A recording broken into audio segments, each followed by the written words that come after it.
A continuación, Desafío Empresarial.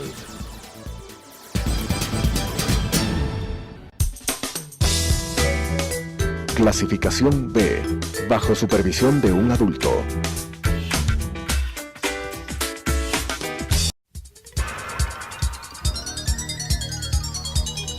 Las opiniones vertidas en este espacio por la producción y dirección del programa son de exclusiva responsabilidad de sus autores y de quienes intervienen en ellos.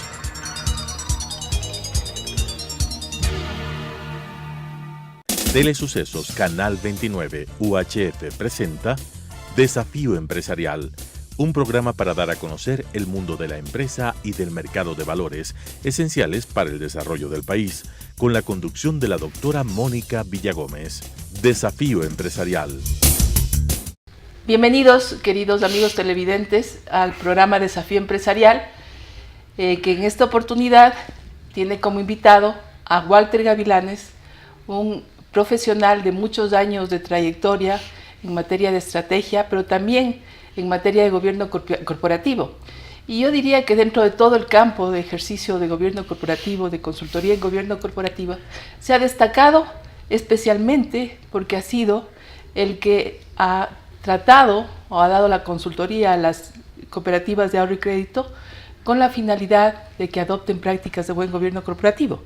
No todos los consultores se han ido hacia allá. Yo creo que eres un pionero y eres como el ícono de gobierno corporativo dentro de ese sector, lo cual realmente da mucha satisfacción porque gobierno corporativo nace para las sociedades anónimas y poco a poco ha ido mudando para otro tipo de organizaciones, entre las que se encuentran las del sistema cooperativo, como también las fundaciones, lo que se denomina el tercer sector, el sector financiero, etcétera. Entonces, tener un pionero en el campo es un gusto para el programa Desafío Empresarial.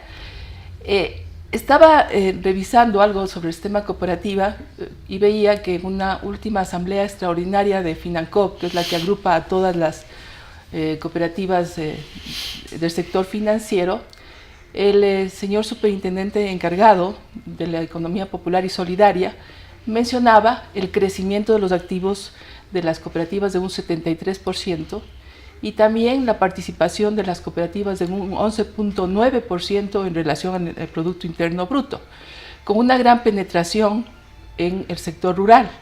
Decía en su discurso que de cada $100 que otorga la banca para las personas que están en el sector rural, las cooperativas otorgan el $250, es decir, es una proporción bastante interesante. Esto simplemente a modo introductorio porque nos vamos a concretar al tema, que es lo que ha sucedido en el campo de gobierno corporativo con las cooperativas. Bienvenido, Walter, un gusto tenerte aquí.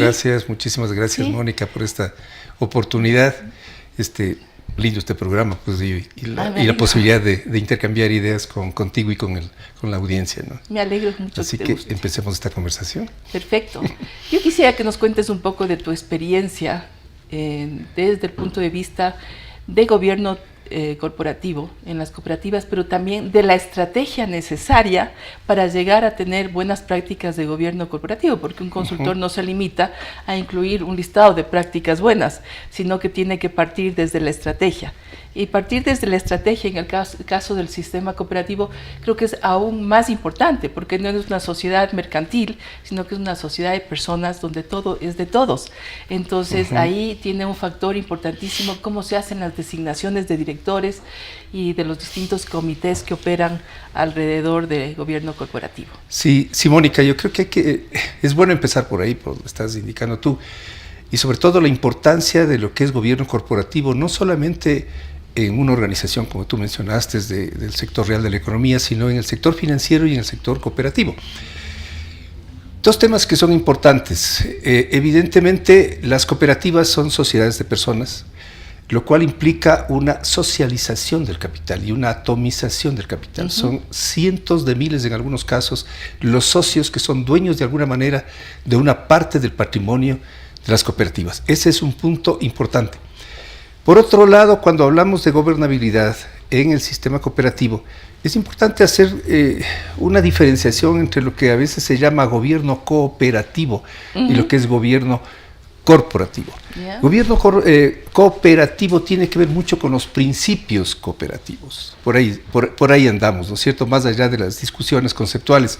Y por otro lado, gobierno corporativo como tal. Y en gobierno corporativo es importante saber por qué tiene relación con la estrategia, como tú mencionas, de una cooperativa, de una institución de esta naturaleza que, hay que decirlo, es un intermediario financiero. No debemos olvidarnos de que es un intermediario financiero y eso implica muchas cosas que probablemente las vamos a conversar hoy día. Cuando estamos hablando de lo que es la calificación de una cooperativa, como emisor, como el riesgo que tiene cualquier institución, la calificación de riesgo, gobierno corporativo pesa alrededor del 25% de los factores, lo cual significa que es un factor muy importante. Desde la perspectiva... Te interrumpo, porque sí, esta viene a ser una novedad posiblemente de los últimos años, porque antes no se calificaba el riesgo, dentro de la calificación de riesgo no se incluía precisamente tópico tan importante, ¿no? Así es. Es un avance. Así es un avance. Nosotros podríamos decir, bueno, este es un concepto sofisticado, propio, no sé, de los organismos de control, cuando van a la bolsa de valores, etcétera. Pero si lo miramos desde la perspectiva de un ciudadano, alguien que tiene sus ahorros, un socio de una cooperativa, y dice, tengo aquí $10,000 que los debo colocar en algún lado para, porque son los recursos que me servirán para algo, para comprar una vivienda, tener una base de entrada, para cualquier cosa. Dos cosas que va a mirar. Primero, que haya rentabilidad, es decir, ¿y dónde me van a pagar una rentabilidad adecuada? Pero la segunda es confianza. ¿Cómo confío en una organización en la cual voy a poner mis recursos? La calificación de riesgo implica esa confianza. Si una cooperativa tiene una calificación alta, es más confiable que una cooperativa que no tiene esa calificación. Entonces, esa es la importancia de gobierno corporativo y por eso es que debemos hablar de ella. Es 25% de los factores, luego vienen pues otro tipo de factores que son las capacidades económicas, financieras, la propia administración de los riesgos financieros de una cooperativa y el cumplimiento de las leyes y de las normas. Estoy hablando en definitiva de lo que se llama un GREC, desde la perspectiva de los organismos internacionales, ¿no? Explícale al público qué es el GREC. El GREC es la forma como las superintendencias, en este caso Superintendencia de Economía Popular y Solidaria, antes fue la Superintendencia de Bancos, calificaba las instituciones financieras. Y GREC significa G, gobierno corporativo, la R es riesgos, la E, la parte económica financiera, y la última, la C, es cumplimiento. Entonces, sobre esa base dice, esta organización tiene una calificación alta, lo cual significa menos riesgo, o una calificación que no está tan alta, lo cual significa ponga ahí sus recursos, pero evidentemente tiene mayor riesgo de perderlos, ¿no? Muy bien, qué importante saber esto de la calificación de riesgos, la ponderación de gobierno corporativo. Cuéntanos un poco de lo que estábamos hablando al principio, esto de la relación estrategia-gobierno corporativo. Claro, ahora, cuando hablamos de gobierno estamos hablando de varios estamentos dentro del sistema financiero, en este caso particular de una cooperativa. La asamblea de representantes, o sea, 100,000, 200,000 socios que quieren verse... Es el máximo órgano. Claro, es como dueños. La Junta General para las compañías. Sí, es un organismo extraño porque a la final los socios de una cooperativa son, en algunos casos, 50,000, 100,000. Sería difícil hacer una asamblea de 100,000 socios, ¿no es cierto?, para que ejerzan sus derechos como propietarios del patrimonio de una cooperativa. Entonces, eligen unos representantes y eso se llama asamblea de representantes. Esa asamblea de representantes, a su vez, nombra a los miembros del consejo de administración, que sería el equivalente de un directorio. Y ese consejo de administración va a nombrar a un gerente general, que es el ejecutivo principal. Esos tres estamentos son parte de la gobernabilidad de una cooperativa. Y cuando mencionas tú, ¿y dónde va la estrategia?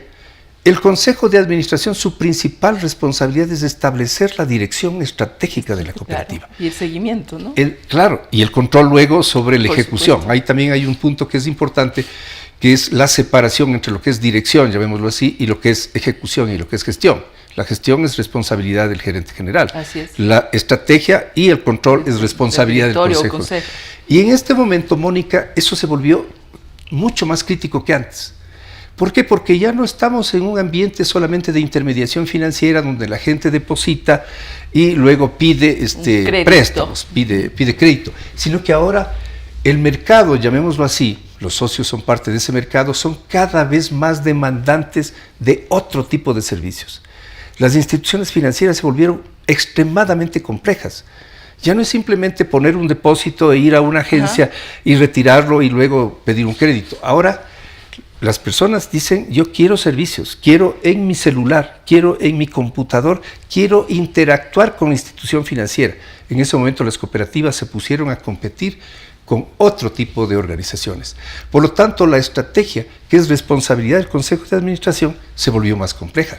Totalmente. Y eso lleva a que estos organismos de gobernanza tienen que estar mejor preparados, tienen que ser más sólidos para tomar decisiones. Hay un riesgo en las decisiones que tomen, pero como alguna vez lo conversábamos contigo, también hay un riesgo de que no las tomen. Que puede ser peor. Que puede ser peor, decir, a ver, vamos a invertir en un sistema sofisticado de fidelización de clientes que incluye tecnología. Eso puede ser una decisión muy compleja para un consejo de administración. Deben estar preparados. Y lo que decíamos, podría pasar que por temor digan, no la vamos a tomar y ahora me voy para atrás. Claro. La cooperativa ahora tiene un retroceso con respecto a competidores formidables, llamémoslo así, como son las instituciones financieras grandes, o sea, los bancos. O sea, las cooperativas, eso tiene que quedar claro, compiten con bancos, por mucho que su misión sea diferente. Y que su esencia y origen Su esencia y origen es diferente, pero frente al mercado están compitiendo con instituciones financieras. Es decir, que dentro de la estrategia, una cooperativa en este momento no podría dejar de ver una agenda tecnológica. No puede dejar de ver. Como en general todas las compañías, sean del sector financiero o no financiero, la agenda tecnológica se convierte en uno de los puntales de una estrategia. Claro, claro. Fíjate, por ejemplo, el hecho de materia de competitividad, la fuerte tendencia, por ejemplo, a la desaparición del dinero físico. Exactamente. Mira lo que ocurre. Entonces, eso significa, ya no voy a la agencia física de la institución financiera o de la cooperativa. Ahora quiero hacerlo desde mi computador o desde mi iPad o desde mi teléfono celular inteligente. Entonces, eso es agenda tecnológica. Agenda tecnológica desde la perspectiva del mercado y agenda tecnológica desde la perspectiva de lo que yo llamo eficiencia operacional. Porque ahora mis procesos como cooperativa tienen que ser más eficientes, más ágiles, para dar un servicio que está demandando el socio. Complejo, ¿no? O sea, cómo han cambiado en estos 10 años todos estos temas. Yo te diría que hace 10 años el tema de tecnología se lo miraba como algo necesario en la estrategia, pero no era uno de los puntales. Y ahora en todas las organizaciones tiene que serlo o simplemente se quedan y desaparecen, ¿no? Entonces, si estamos hablando de estos organismos que existen en una cooperativa y de toda esta estrategia necesaria para establecer o partir desde ahí para la buena gobernanza corporativa, creo que es importante mencionar un tema que lo conversamos en algún momento, y es esto de la designación de los miembros del Consejo de Administración. Pero previamente a eso, yo quisiera ver que nos comentes cómo ha cambiado esta representación o representatividad que se da a ciertos socios para que puedan asistir a la asamblea en nombre de, porque en un momento esa representatividad se puede manejar para sindicar votos, para que existan grupos que tengan una prioridad en las decisiones que se tomen, porque simplemente acumulan una serie de poderes, ¿no? Es decir, de poderes en el sentido de poderes que les permitan y les faculten actuar en la asamblea. Entonces, ¿cómo se ha mejorado eso? Porque yo creo que es la base. Ahí. Y la segunda parte es cómo se hace esta designación de directores. A ver, ahí estamos topando un tema sensible porque algo que nosotros encontramos, hemos hecho consultoría en el sistema cooperativo ya durante varios años, es la débil representatividad de estos organismos de gobierno. Si una asamblea de representantes llegó allá con una votación que probablemente no es ni el 5 ni el 7% del universo total de socios. Entonces eso es un tema que hay que mirarlo. Es muy frágil. Y por otro lado, hay que mirar lo que algunas consultorías, algunos organismos internacionales denominaron el capital doliente, es decir, quién se duele del capital. eso lleva a una debilidad de la gobernabilidad de las cooperativas. Mirado en términos positivos, lo que nosotros recomendamos siempre es ampliar esa participación de los socios. Alguien podría decir, y de hecho se dice en el sistema cooperativo, pero oye, es difícil lograr que vengan 100,000 socios a consignar su voto y nombrar. Era complicado. Ahora ya no es tan complicado, precisamente por la tecnología. Porque si se rompen los paradigmas y se abre la mente, se puede hacer que un socio participe a través justamente por donde está haciendo transacciones. Pero la ley respalda eso. La ley debería. Porque es la gran pregunta. La ley debería respaldar eso. Porque yo creo que hasta el momento, claro, eso no tiene un respaldo legal para darle la legitimidad y la validez a las decisiones que se tomen. Que es un absurdo que no existe. Claro, ¿no? Es un absurdo. La ley debería permitir eso. Debería permitir, por ejemplo, la firma electrónica. Es decir, igual que estoy autorizando una transacción mía, una transferencia de un valor de una cuenta a otra, que tal vez es más riesgoso para para un socio es más riesgoso transferir $1,000 de una cuenta a otra a través de su computador que consignar un voto por vía electrónica. Pero si la ley lo respalda, entonces ahora podríamos tener una mayor representación. Y eso significa también rescatar un capital humano, un capital intelectual enorme.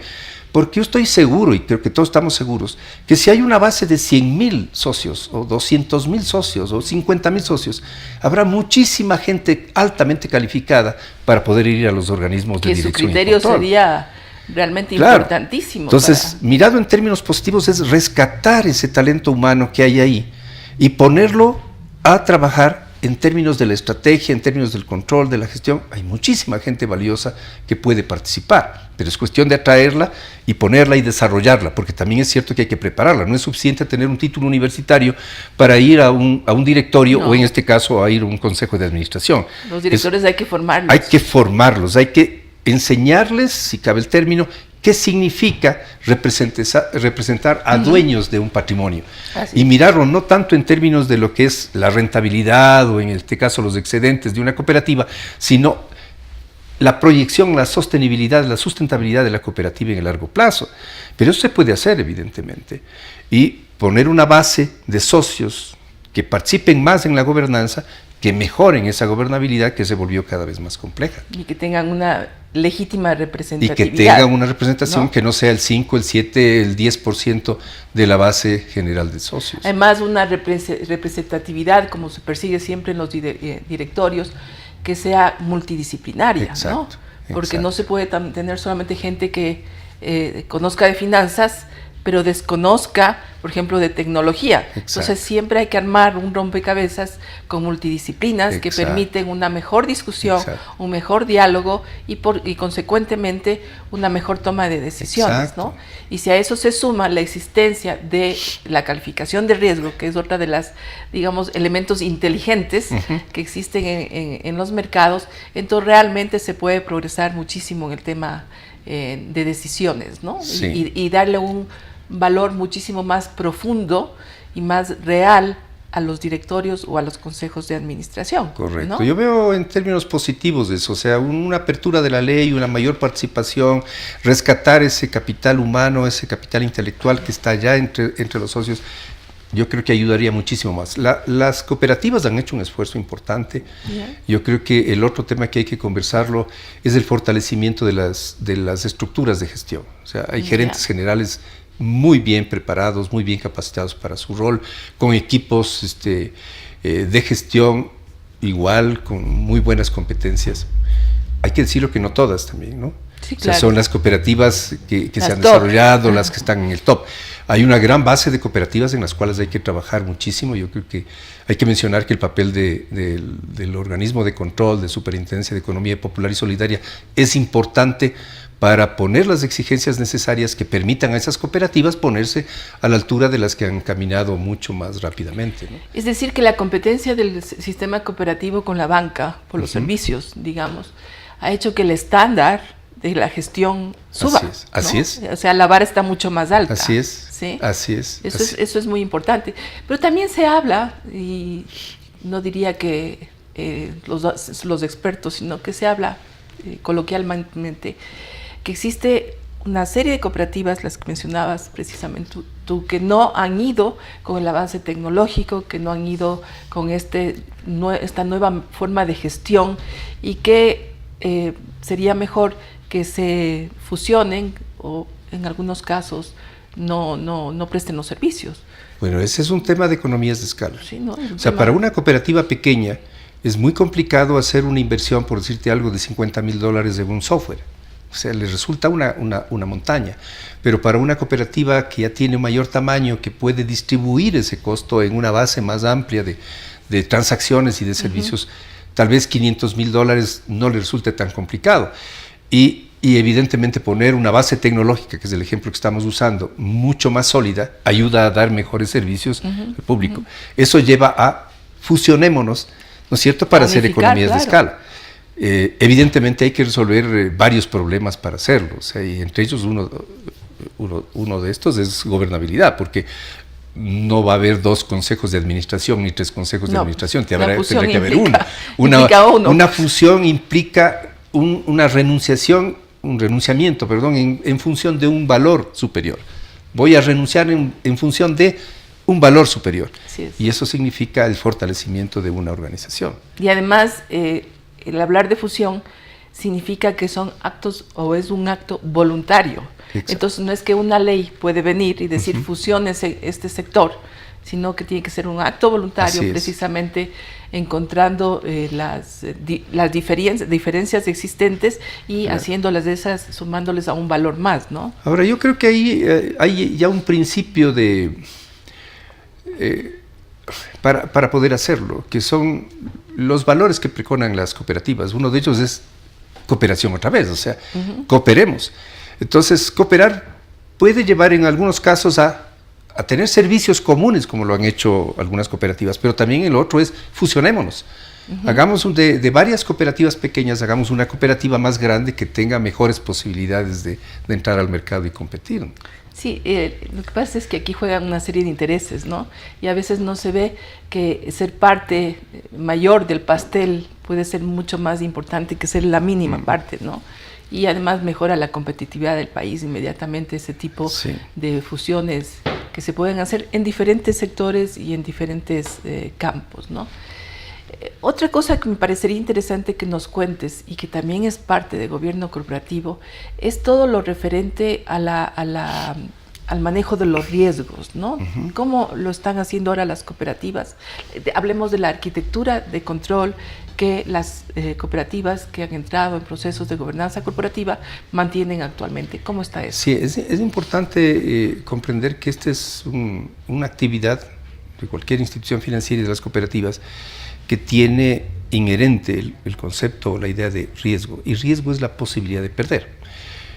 Para poder graficarlo, cuando una cooperativa concede un crédito, hay una posibilidad, hay una probabilidad de que ese crédito no se recupere, por cualquier razón. La una puede ser la falta de voluntad del sujeto de crédito de pagarlo, la otra puede ser la falta de recursos para pagarlo, que puede ocurrir, por ejemplo, en una crisis económica como la que estamos viviendo, estamos a punto de salir. Entonces, lo que tiene que hacer un consejo de administración es establecer los sistemas y los procedimientos para identificar esos riesgos, que no son solamente de crédito, sino otro tipo de riesgos. Por ejemplo, el riesgo de liquidez y de mercado, que en algún momento lo podemos... riesgo operacional, el mismo tecnológico, el de gobierno corporativo, reputacional, etcétera. El Consejo de Administración tiene que establecer sistemas para detectar esos riesgos y sobre todo para cuantificarlos y mitigarlos. O sea, tiene que buscar formas de que ese riesgo baje, sea el mínimo posible. Cero nunca va a ser, porque el mismo hecho de operar lleva un riesgo, lo que se llama un riesgo inherente. La propia actividad. La propia actividad lleva un riesgo, pero es minimizarlo para que el impacto sobre el patrimonio sea el mínimo posible. Entonces, eso significa poner sistemas, poner organismos, por ejemplo, los comités de gestión de riesgo dentro de las propias organizaciones, y además establecer una cultura de gestión de riesgos que se esparce por toda la organización. Claro. O sea, cada colaborador de la cooperativa debe tener por ejemplo, en el caso de riesgo operacional, el concepto de que cualquier evento puede llevar a una pérdida. Puede ser una pérdida muy pequeña, pero que multiplicada miles de veces se convierte en importante. Claro. O puede ser una pérdida muy importante que hay que trabajar muy rápidamente sobre ello. Hay que mencionar que los riesgos tecnológicos son ahora los más complejos de administrar, porque los riesgos que yo los veo, llamémoslo así, puedo tomar acciones sobre ellos, pero la tecnología, el entrar en esquemas tecnológicos más complejos lleva también a riesgos más difíciles de administrar. Por lo tanto, las cooperativas tienen que sofisticar esos sistemas de gestión de riesgos para minimizarlo y poner una cooperativa que es más confiable para el público. Qué bien, Walter, realmente un gusto conversar de estos temas contigo. Encantado. En poquísimo tiempo creo que hemos abarcado varios aspectos de las cooperativas y de gobierno corporativo que nos dejan ver un progreso en la materia y un fortalecimiento del sistema, especialmente de aquellas cooperativas que ya han pasado por procesos de gobernanza. Yo creo que en ese campo has hecho mucho, creo que es digno de felicitar y digno también de emular. Y que sigas adelante pues con esto. Muchas gracias, Mónica. Gracias por haberme aceptado esto. Felicitaciones por tu programa. Bueno, un gusto y encantado de estar aquí contigo. Gracias. Las opiniones vertidas en este espacio por la producción y dirección del programa son de exclusiva responsabilidad de sus autores y de quienes intervienen en ellos.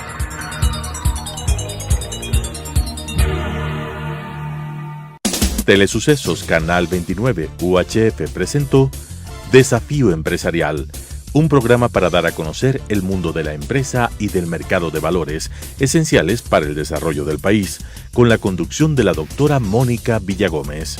Desafío Empresarial.